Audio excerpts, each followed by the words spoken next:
in the darkness. But I am tired.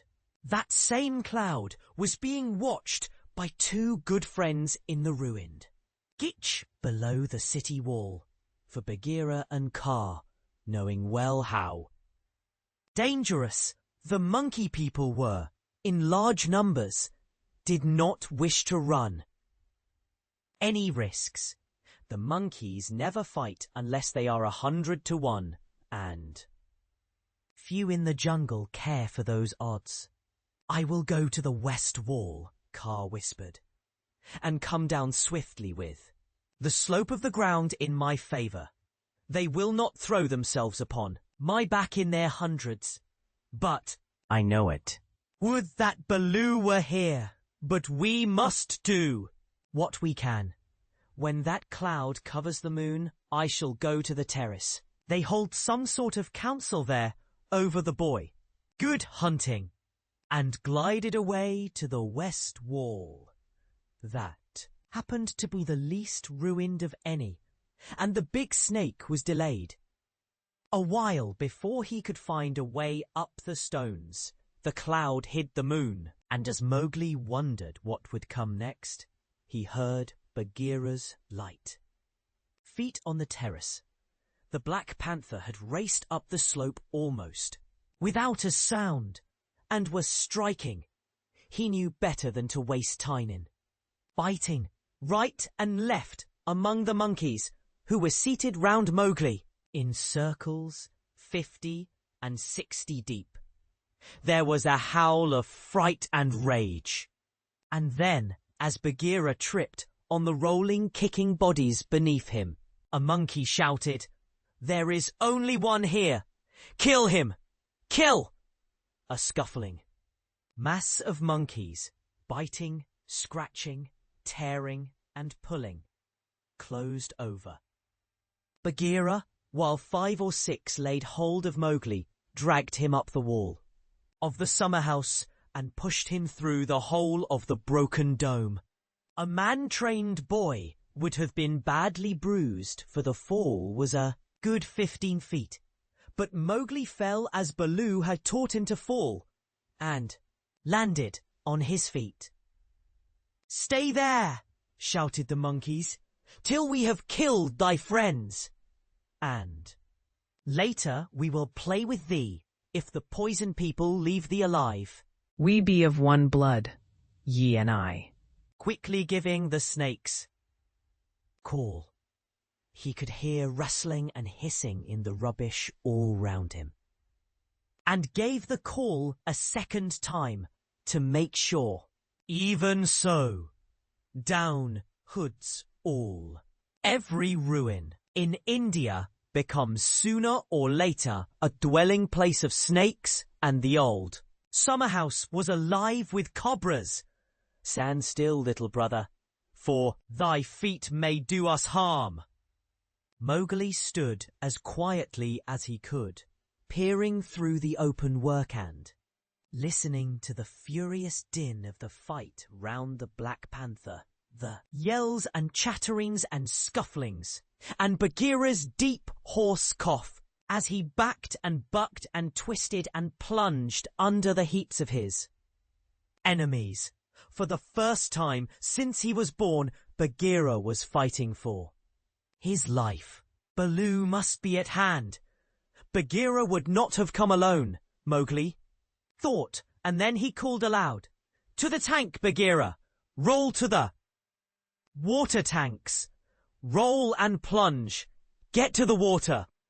Bagheera heard, and the cry that told him Mowgli was safe gave him new courage.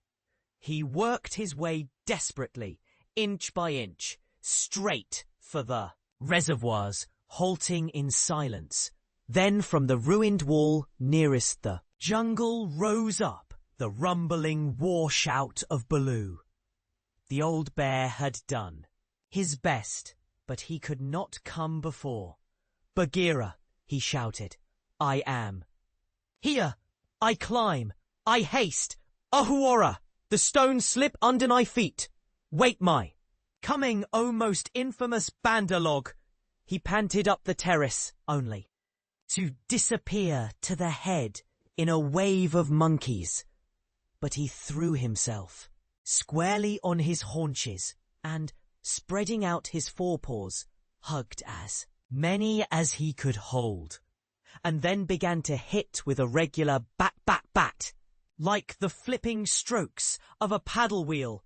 A crash and a splash told Mowgli that Bagheera had fought his way to the tank where the monkeys could not follow. The panther lay gasping for breath, his head just out of the water, while the monkeys stood 3 deep on the red steps, dancing up and down with rage, ready to spring upon him from all sides. If he came out to help Baloo, it was then that Bagheera lifted up his dripping chin and in despair gave the snake's call for protection.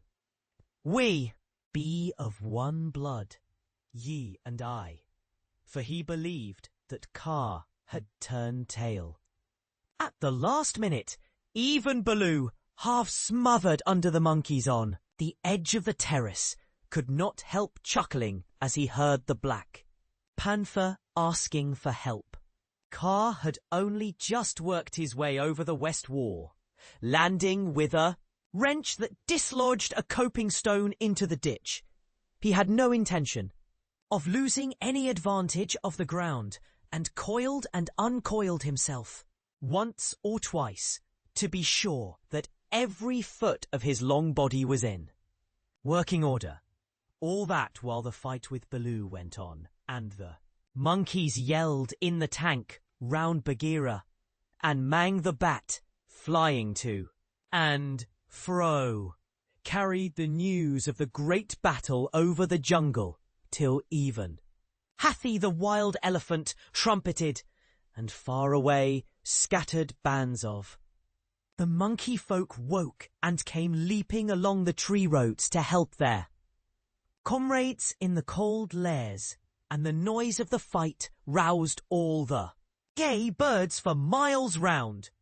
Then Kaa came straight, quickly and anxious to kill. The fighting strength of a python is in the driving blow of his head, backed by all the strength and weight of his body.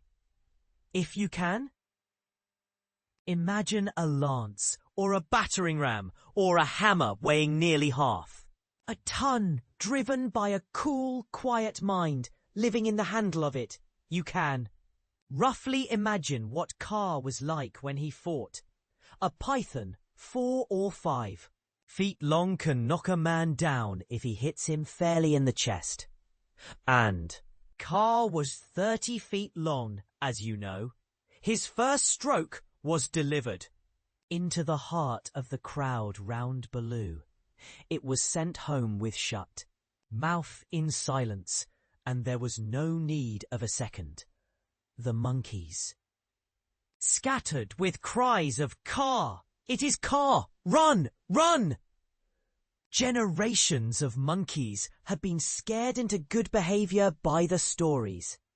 Their elders told them of Kaa, the night thief, who could slip along the branches as quietly as moss grows and steal away the strongest monkey that ever lived. Of old Kaa, who could make himself look so like a dead branch or a rotten stump that the wisest were deceived, till the branch caught them. Kaa was everything that the monkeys feared in the jungle, for none of them knew the limits of his power. None of them could look him in the face, and none had ever come alive out of his hug. And so they ran, stammering with terror, to the walls and the roofs of the houses, and Baloo drew a deep breath of relief. His fur was much thicker than Bagheera's, but he had suffered sorely in the fight. Then Kaa opened his mouth for the first time and spoke one long hissing word, and the faraway monkeys, hurrying to the defence of the cold lairs, stayed where they were cowering, till the loaded branches bent and crackled under them. The monkeys on the walls and the empty houses stopped their cries, and in the stillness that fell upon the city, Mowgli heard Bagheera shaking his wet sides as he came up from the tank. Then the clamour broke out again. The monkeys leaped higher up the walls.